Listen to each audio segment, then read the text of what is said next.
JT, halfway point of the season. So just give us a midpoint evaluation of the offense. You guys doing what you want? More left on the table? What do you think? Always more left on the table, but doing a lot of what we want, especially last week. There's been noticeable improvement week after week, with the exception of Texas, I would say. A lot of guys are coming along and really stepping up. See less and less, of us shooting ourselves in the foot. It was really good last week. That second half, we really did everything we needed to do every play. Was your mentality going into a matchup where the weather could be involved, the wind could be involved? Have you talked at all to Graham about his experience having played there? I have not. No, I never really have considered weather too heavily. Played in rain, played in snow when I was younger. Played in a lot of wind. It doesn't really. It changes a little bit when you're there, but in general, there's nothing you can really do to prepare for it. You just go out and throw it. The run game obviously has improved greatly and continues. How much has that been a factor of the overall offense's ability? That's a huge part of it. Being able to run the ball is essential. And since the first week, I think we showed early that we'll drop back and throw it. And you have to respect our receivers. You have to respect our ability to straight up drop back pass and take some shots. And then, as teams start to defend that a little more, the run game opens up, and we feel like we can run it against anything. But especially when Baylor starts to, just using that as a specific example, the more and more they started to play more two match and play soft box. We capitalized on a lot of draws and a lot of guard tackle counter bowl, and just took what they gave us. What do you see from this Texas Tech defense? What jumps out at you? They're confident and aggressive, two things I really like in a defense. They're not scared to play you in match coverage, match and man, and make you win your one-on-ones. It's similar to how Pitt was. It's a respectable defense schematically, and they have the players to back it up, I think. We asked Graham actually about, with Lawton being out for the year, if there's a possibility of seeing CJ and Tony actually on the field together. Is that something that you'd like to see, and any thoughts on that possibility? Yeah, we have a lot of different personnels we can get into. A lot of different things we can do, even with Garrett on the field. Garrett and I at the same time. I think we have a lot of talent all around. I'm sure there will be times where we see CJ and Tony at the same time. 19, good edge rusher. What do you see from him? There's not much I watch from down linemen in general, no matter who it is, just because there's only some. I can't ever during a game look down at a rush. So there's not much. I mean, he's a very good player. I know that much, and you can just see it from when I watch film. I usually watch the back end secondary, but you can still see he's an all-around playmaker, makes plays in the run game, great edge rusher, very talented guy too. Does it hurt to lose O'Laughlin? That it really hurts. A great player, great friend, more importantly, great friend and great teammate. But on the field, a guy that's had 3 ACLs you just hate to see it. The empathy for him, just absolutely, yeah. I mean, I've been through one of my own, but 3, and I'm pretty sure all 3 on the same leg is, it's tough and it's taxing. I just hope he doesn't lose his love for the game and his work ethic. I hope he comes back stronger. What are the 3 or 4 most important traits a quarterback has to have, has to have to be successful? And I'm not talking about, simply like a strong arm or something like that. Personality traits, maybe. Personality traits? That's a good question. For a quarterback, there's a lot that goes into it. I think it goes into really every position, and anybody that's a high performer in really anything they do.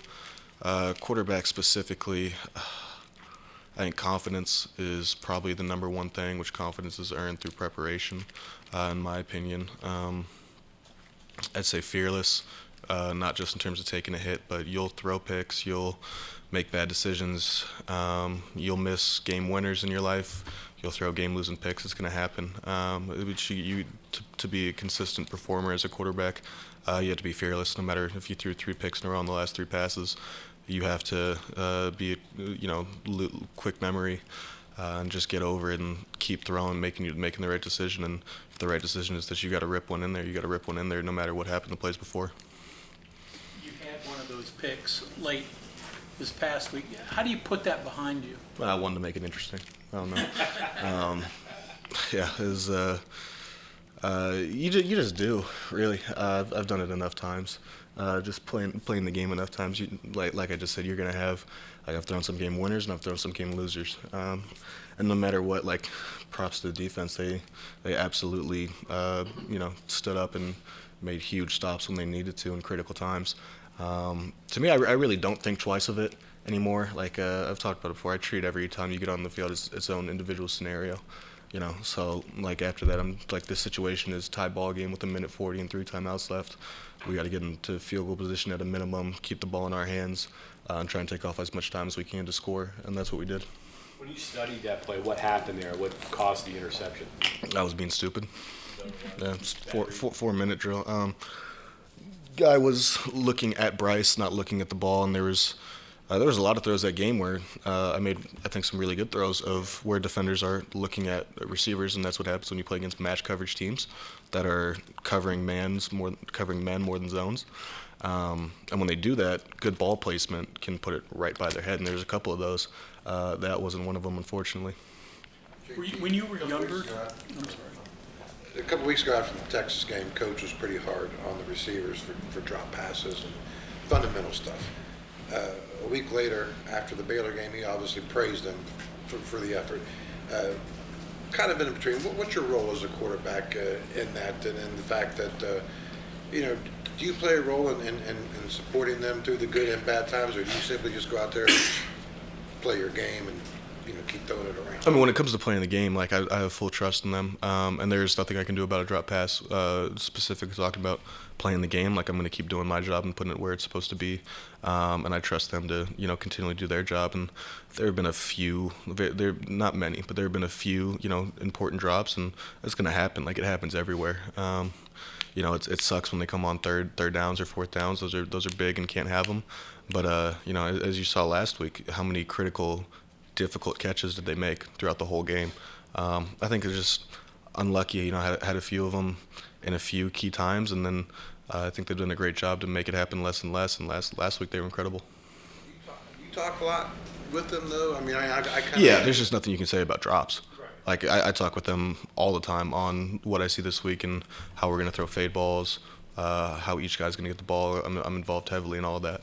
But when it comes to drops, you can't say anything about that. Any carryover from the Baylor to Texas Tech in terms of what they do schematically? I know they have a star listed in their 2 deep there. Is there any similarities there? I mean, both teams will match more than true zone drop, I guess. Texas Tech will zone drop a little more than Baylor, who surprisingly Baylor zone dropped a lot more against us than played a true match. But not huge. Baylor's based more out of 2 high. I think Texas Tech a little more multiple, plays a lot more 1 high. Knowing how much they like to pressure and play man, does that, I guess, add an element of excitement with your receivers knowing opportunities are going to be there? Yeah, and I mean, we try and create opportunities every week first, no matter what we see for receivers. But Price and KP are definitely great one-on-one, fade stop runners. So I'm sure they love any time they can get one-on-one in the boundary. You said at the beginning that every offense can get better. Specifically for you guys, what's your next step? Do you think? That's a good question. Because I think we've done a lot of things really well. I'm not positive what our third down conversion rate is, but third down is a critical stat. We could be more explosive. Like the top 6 stats that are most predicting of wins is turnovers, explosives, third down success, red zone success, lost yardage plays, and off-schedule throws. So those are 6 areas that I personally am always trying to improve our offense in. I think we do a great job with lost yardage plays. I think we've been good on third down. We could score more touchdowns in the red zone and not take 3, and we could be a little more explosive. 50% on third down, that's pretty good. That's really good. So, yeah. You get a lot of snaps, shotgun, just really quick stuff, and you're kind of like in a box over and over. You guys have rolled out a bunch the last 2 games. How do you feel about that, and how much different was those? Because it seems like you're moving the pictures, and you got to get reset again, and it just seems like it's complicated to watch. I don't know how it is to execute. You're just talking about movements in general, just a Really difficult. higher frequency of them, or And whatever you think changes, and that's maybe a challenge, or maybe I like moving pockets and just adding more elements to it. It doesn't take much for an offense to, because we've always had them. Everybody has a couple of base movements. They're not difficult for an offense to do, but they add a lot more for a defense to think about. The more you have them in. So it's good to, try and move pocket. You help protect your run game and help protect free edges.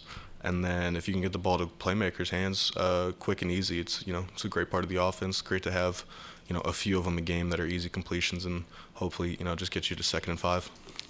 JT, you were obviously on the field a couple weeks ago in Texas when CJ goes down. Yeah. And the card comes out and all that. Sounds like he's going to get back to practice today and work out a little bit. It hasn't been that much time in between. But what's it mean to you? Just from being a kid and watching him go through that, and now he's back. I mean, what's that mean? It was very emotional when it happened. Both sidelines are cleared, and it's like, we thought it was very, very serious. Thank God it was what it was, and just a severe concussion, not anything more serious than that. But CJ's just a tough kid, in general, and he just likes being around and loves playing football. He's always always a smiler, always having fun, and just a joy to have around. I'm just happy to have him out here. So I'm straight here. You said more man coverage from these guys you're going to see on the outside? More than we have seen in the past couple of weeks. I think Texas played a decent amount of match. Baylor is a heavy match team, but they zone dropped and simulated a lot more against us than they had shown. Texas Tech plays a good amount of, they play some true man and a lot of match in general. They'll make some zone drop too, but for the most part, they really it's really their outside corners that they trust, and they're bigger player. Their corners are bigger players, and seem like they have very good instinct and are good man coverage players. How do you feel about catching passes if you're going to line up a receiver? I hope they let me get one. That'd be fun. Okay, anything else for JT? Thank you very much, sir. Good.